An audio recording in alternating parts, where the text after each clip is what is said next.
That last one almost killed me. Good evening, guys. It's your boy Malcolm. I know I haven't been through in a while, but I'm back with another video. Today I'm going to be reacting to Trump's new SEC chairman pick, Paul Atkins.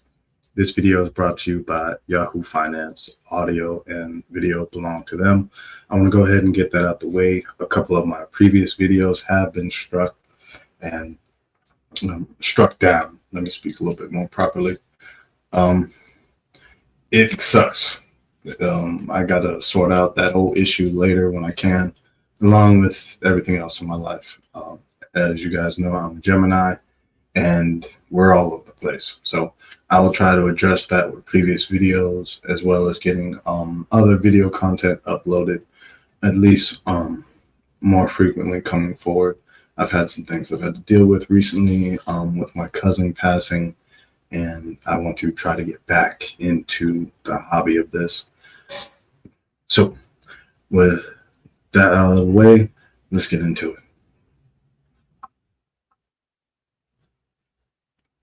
An exchange commission to chair the SEC. Atkins, who served under President George W. Bush as SEC commissioner, would be replacing outgoing chair Gary Gensler. For more, we're now bringing in Sheila Bair, former chair of the FDIC and former assistant secretary of the U.S. Treasury for Financial Institutions. Sheila, it's good to see you. So Trump has made it clear Paul Atkins is his guy. That's who he wants leading the SEC. And certainly Atkins, tested, experienced, veteran financial regulator. What do you make of that news, of that pick, Sheila?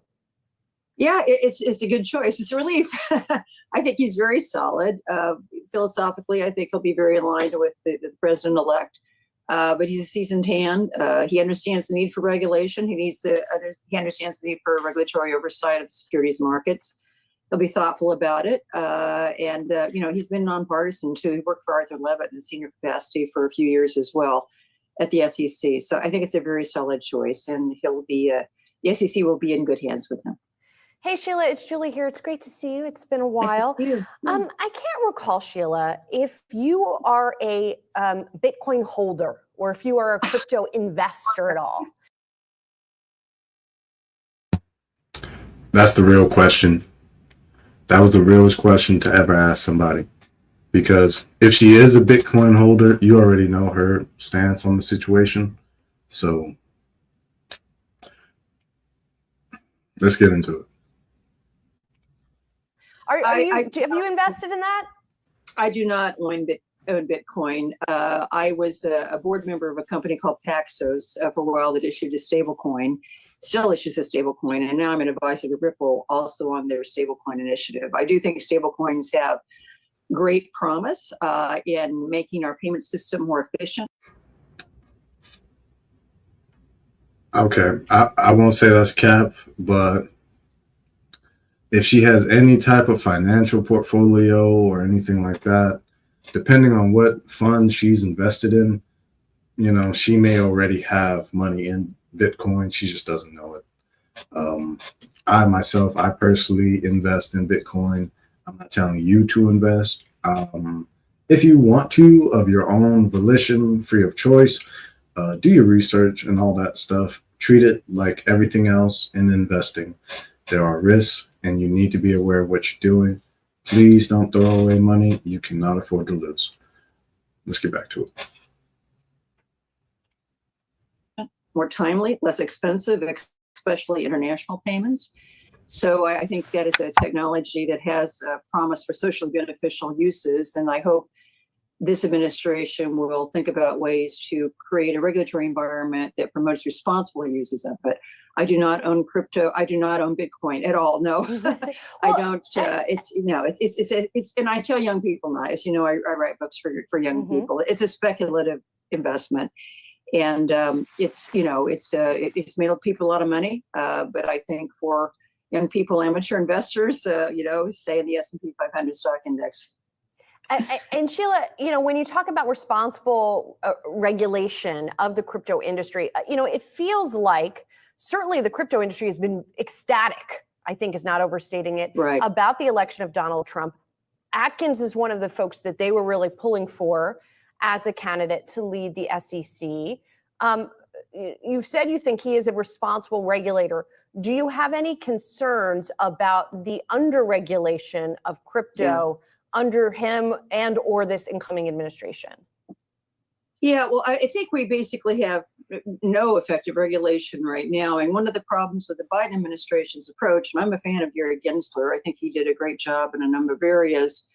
But on this one, I think the approach was kind of to use securities laws as a weapon to shut a lot of it down, where I think a more constructive approach would be to create a regulatory environment that would foster the good uses of it and help force out the bad actors. It's kind of a cesspool out there right now. It's very hard, right? Because there is a lot of illicit use of it. There's a lot of illicit use of the banking system as well. But having a federal regulatory regime that helps the good players develop and keeps out the bad actors, I think that's really what's the objective that you should pursue. So it's like people say, well, they want to deregulate crypto.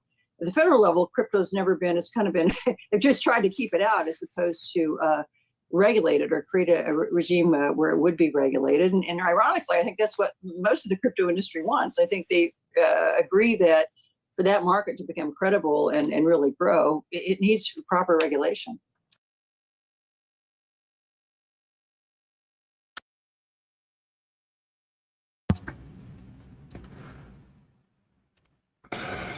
Whew.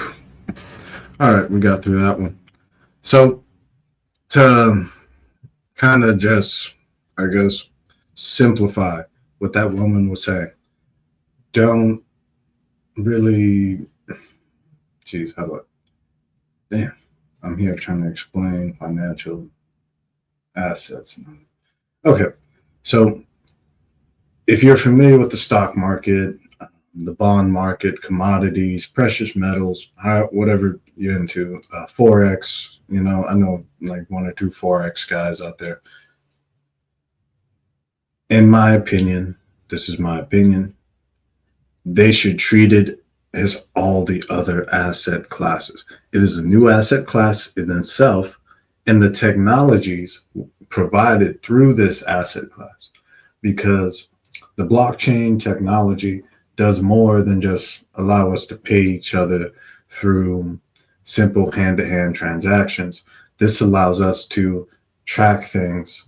This allows us to store and catalog data from multiple data points across the world and transfer data, money, information in total a lot faster and more efficiently.